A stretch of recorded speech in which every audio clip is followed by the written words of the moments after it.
topic natin ay brownish vaginal discharge. So, kung bakit nagkakaroon ng kulay brown na discharge ang mga kababaihan. Pag-usapan din natin mamaya about urinalysis, paano mag-interpret ng urinalysis po ninyo. Doc Lisa? Yes. Ano ba muna yung discharge ng kababaihan?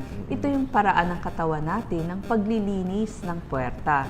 So, normal lang na may ano ba yung normal na kulay? Kailangan clear at watery. So, malinaw, walang amoy. Normal lang na may vaginal discharge kung ovulation o yung paglabas ng itlog. Normal din kung medyo nagpipills tayo, nagkaroon ng stress, o kaya naman ay matinding ehersisyo. May mga dahilan bakit nagkakaroon ng kulay brown na discharge ang kababaihan. Maaaring lumang dugo ito pagkatapos ng regla, or simula ng pagre-regla. Meron din tinatawag na ovulation spotting, yung paglabas ng itlog ng babae, medyo nag-i-spot. So, kung brown vaginal discharge, hindi na siya normal? Nabanggit ko po kanina, yung dalawang una, yung dugo, lumang dugo, pagtapos ng regla, at sa simula ng regla, normal po yun. Sasabihin ko po ano yung hindi mga normal, ano. Halimbawa, tapos kapag kayo po ay nagpa-pap smear or bagong talik, nagkakaroon din ng brown discharge, yun, hindi po normal yon. Meron din tinatawag na implantation bleeding, so hindi rin ito dapat na mangyari kung saan yung fertilized egg dididikit na siya dun sa bahay bata. Ngayon, kailangan pumunta tayo sa ating OBGYN kapag nagkaroon ng ganitong spotting, kasi para lang masigurado na hindi ectopic pregnancy or nakukunan na pala ang isang babae. Meron din yung bago mag-menopause, kapag 40s or 50s ang edad ng isang babae, meron ding mga brownish discharge bago magregla. So, itanong natin sa ating OBGYN. Ngayon, merong mga seryosong dahilan at hindi dapat mangyari na pagkakaroon ng brown discharge. Halimbawa, nagkaroon ng PID o yung pelvic inflammatory disease or yung mga STDs, yung mga sexually transmitted diseases.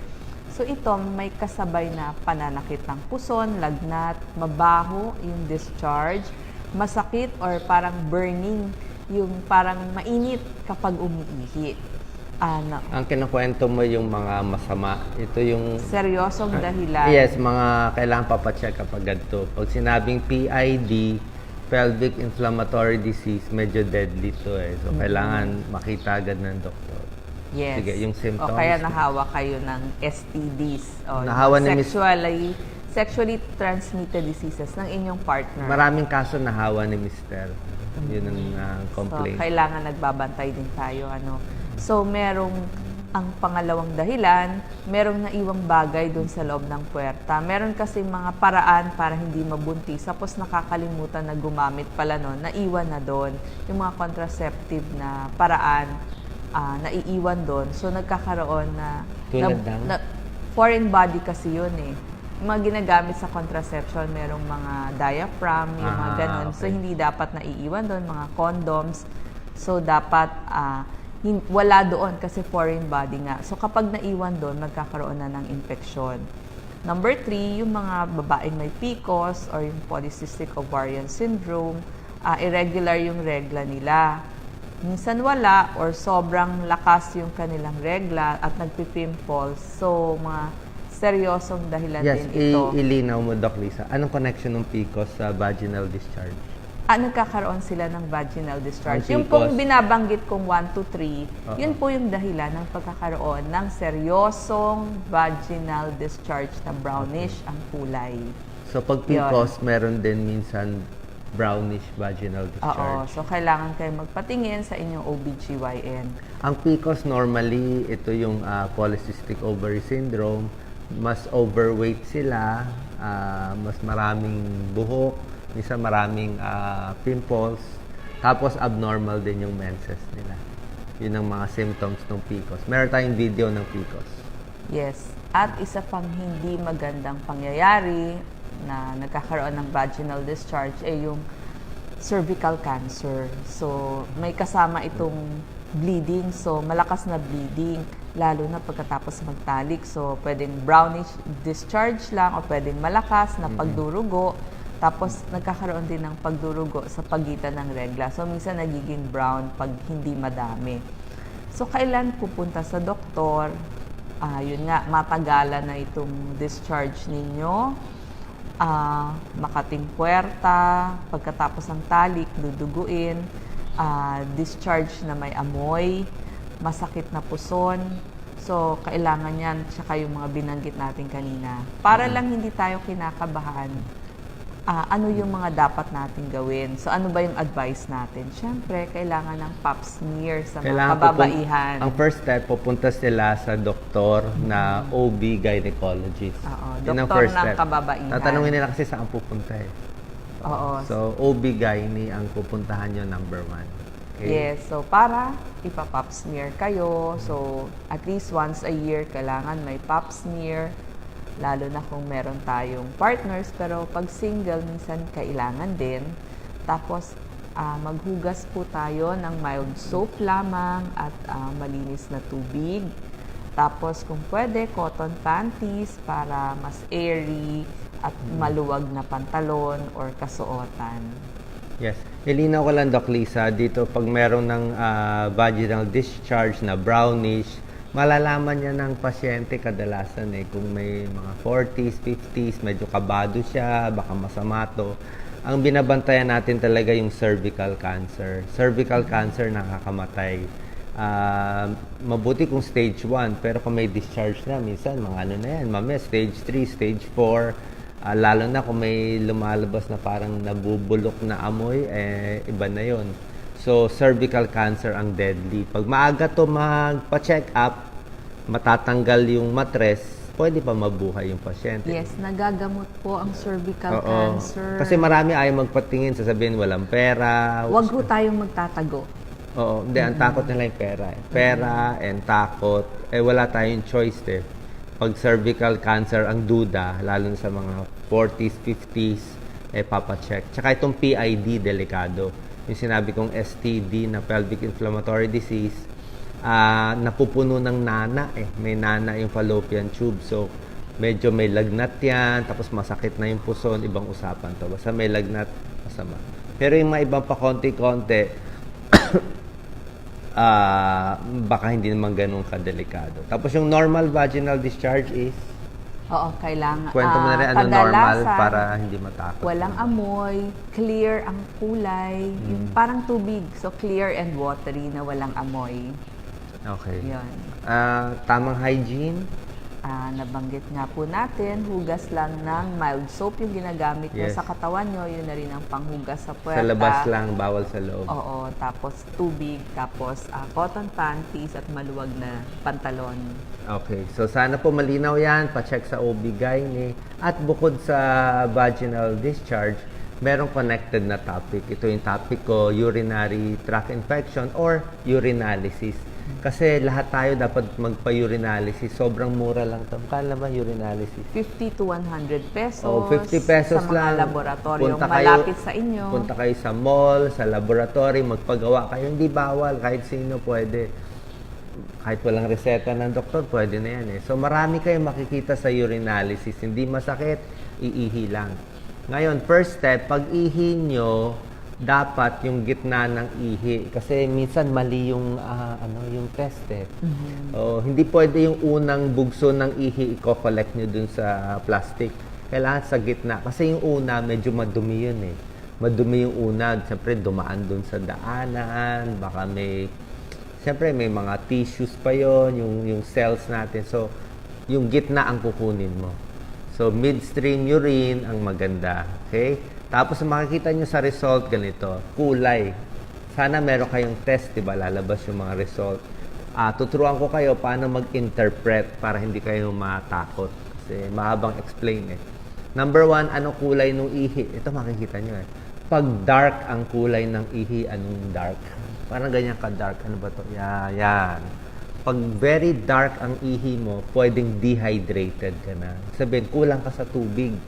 dehydrated, uminom ka na ng maraming tubig. Ako pag nakita ko, nag-iiba yung kulay ng ihi ko, pag medyo dark yellow na, ay inom talagang lagi tayo may tubig. Oh, yan, oh. Talagang iinom ka na agad.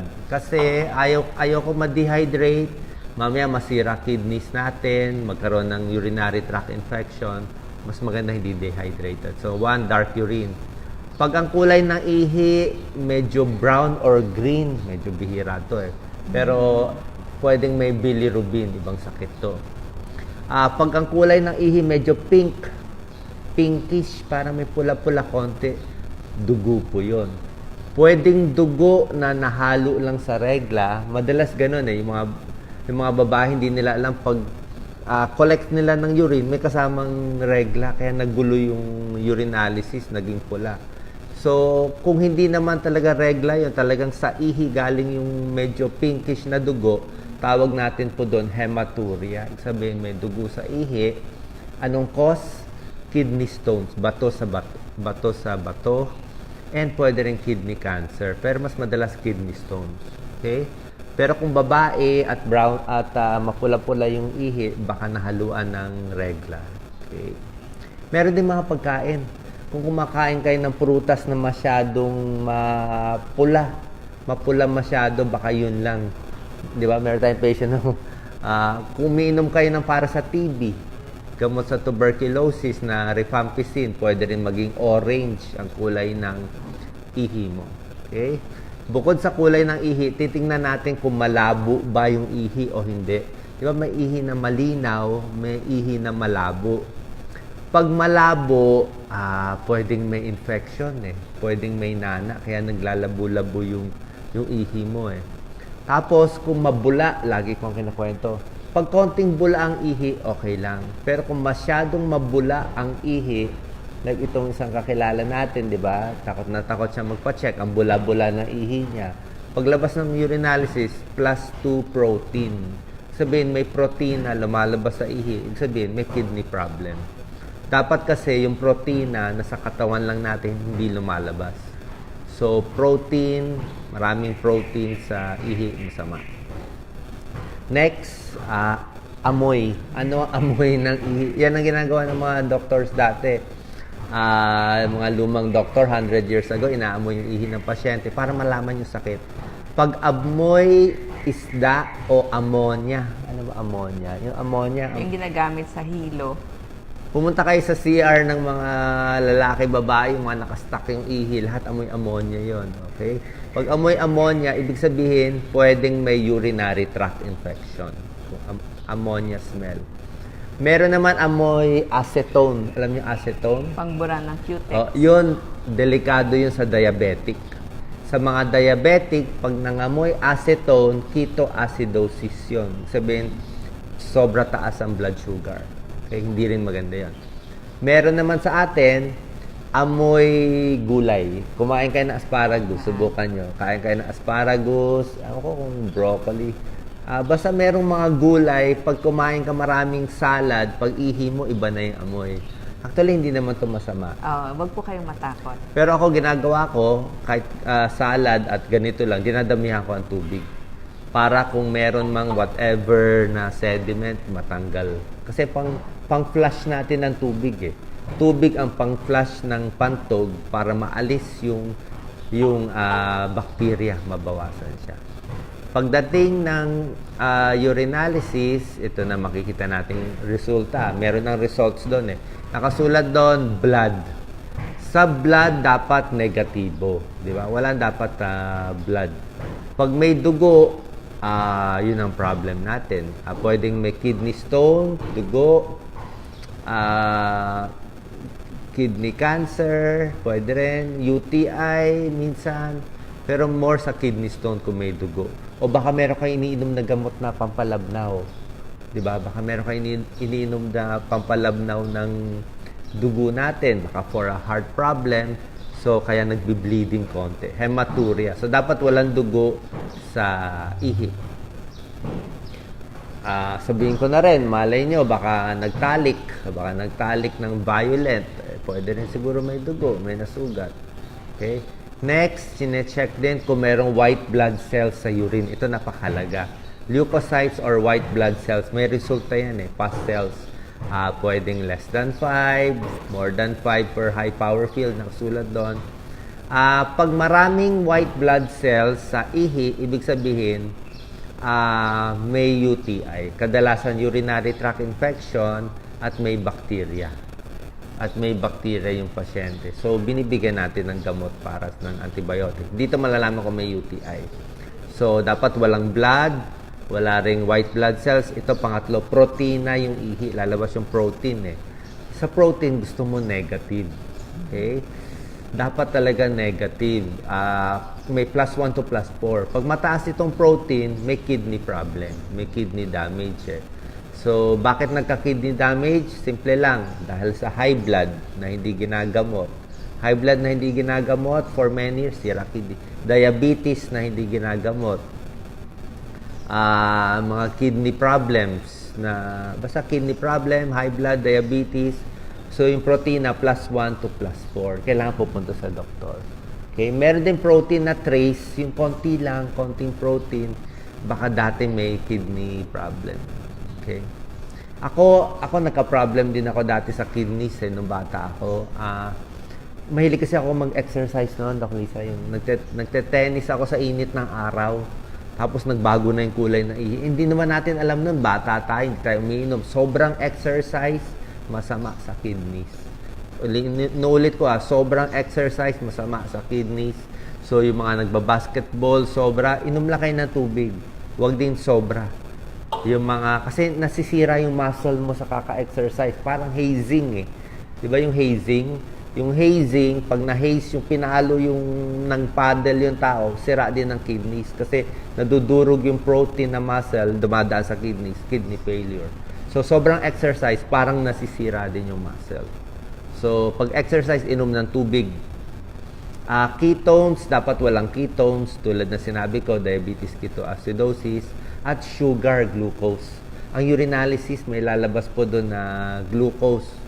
Dapat ang ihi, walang sugar. Plus, may lalabas kasi plus 1, plus 2. Dapat wala. Oras na may sugar sa ihi, diabetic na. Meron At pang plus 4. ibig sabihin, sobra taas yung asukal sa dugo mo, lumalabas na sa ihi. At hindi mild diabetes, medyo mataas na diabetes pag may asukal. Yung iba ginagawa, pinapalapit sa langgam, yung ihi. Huwag niyo subukan. Pwede niyo subukan yung mga diabetic na pakataas, ilagay niyo dyan yung ihi. Pag pinuntahan ng langgam, alam nung langgam na diabetic. Pero ang may sugar lang sa ihi, mga 200 plus na ang blood sugar. So mataas na. Pwedeng diabetic ka na wala pang sugar. At ito yung laging tinatanong sa atin, pH. Ang pH kung acidic ba o alkaline ang urine. Marami nagtatanong sa amin. Ang normal pH ng ihi natin between 5 to 8. So, wag matakot Pag ang pH mo 5 ang gitna kasi 7 7 ang gitna. 7.0. Below 7, acidic. So, pag ang ihi mo 5.0 acidic, pwede pa. Pag ang ihi mo alkaline, 8.0, pwede pa. Within normal pa yun yung 5 to 8 na pH. Ito yung mga pinagtatalunan, mga acidic water, alkaline water. Walang connection po doon nabanggit ko na. 5 to 8. Bakit nagiging acidic ang ihi? Nagiging acidic ang urine kung meron kayong kidney stones. Okay? Kung may kidney stones, kadalasan daw ay nagiging acidic or sa pagkain nyo. Kung marami kang kinakain na protina, puro ka steak, pork chop, yun, nagiging mas acidic yung ihi mo. Pag 5, okay pa, wag lang sobra acidic, diba, na masama. Bakit naman nagiging alkaline ang urine? Ang alkaline naman ng urine, pwede pag sobra kadaming gulay. Kaya maraming nakikita ko pasyente, 8 ang urine kasi marami siyang gulay. Okay lang yun Maraming gulay, maraming gatas, okay lang yung 8. So, between 5 to 8, normal pa. Pero pag lumampas na masyado, titingnan mo na kung may urinary tract infection or may bato sa bato. Okay? Ako nagka-kidney stones din ako before. Sobrang sakit ang kidney stones. Sabihin nyo, si Doc, paano nagka-kidney stone? Simple lang. Nung resident ako, fellow ako sa PGH, ang daming pasyente yung tinitingnan mahihirap. So, nagmamadali ako tapusin lahat ng, na makita lahat ng pasyente. Ang hirap yung CR ka ng CR eh. 'Di ba? Isang araw si CR ka. So, ginawa ko noon, hindi ako gano'n uminom para mas marami ako makita. Yun ang problema. Katangahan noon. So, nangyari, nagka-kidney stones ako. So, dapat inom lang ng inom, CR lang ng CR, hindi talaga pwede hindi inom ng tubig. Kahit sino pwede magka-kidney stones. Okay? So, final tips, Doc Lisa, sa urinalysis. Pwede kayo magpa-urinalysis. Tapos, i-post nyo. Pakinggan nyo lang itong mga sinabi ko. At least, alam nyo na yung resulta kung normal or hindi. Last tip na lang, kung meron kayong UTI, palagyan natin ngayon, may UTI ka. Tapos, chinek mo urine mo, may protina, may ganyan-ganyan. Pwedeng temporary lang yon. Pwedeng dahil may UTI ka, kaya ka lang may protein ngayon sa urine mo. Pero after 2 weeks, magaling ka na sa UTI mo, ulitin mo to, dapat magaling na to. Okay? Last tip ko rin sa mga pain relievers, meron akong post lang kahapon, ingat tayo sa pain relievers, prefenamic acid, ibuprofen, lahat ng mga generic na pain relievers, hindi ko na binabanggit yung mga brand. Pwede nyo inumin paminsan-minsan, once a year siguro. Pero ako, takot ako uminom sa pain reliever kasi alam yan ng lahat ng doktor. Lahat ng doktor alam. Pag sumobra ka sa pain reliever, anong sobra? Everyday inom ka, masisira ang kidneys.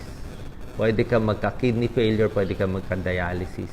Pwede masira ang tiyan mo sa sobrang pain reliever, yung konting sakit ng ulo lang yung mga bata. Parang, di ba sabihin, inom na agad ako. Hindi po gano'n, hindi po magic yon. Masakit ang ulo, masahihin mo. Masakit yung kamay, i-hot bag mo. Huwag masyadong pain reliever kasi pwede masira kidneys. Pag nasira kidneys yan, lalabas na yung mga protina, mahirap na maggamot. Doc Lisa? Yes, inom pa rin ng maraming tubig. Hindi bali kung punta sa CR. Kung nasa daan tayo, huminto tayo sa mga fast food or gas station, mas importante po yun. So, yun lang po. Ang message ko, magpa-check kayo na urinalysis. Simpleng-simple lang yan. Baka makita natin maaga ang sakit nyo. Maaga may UTI ka pala.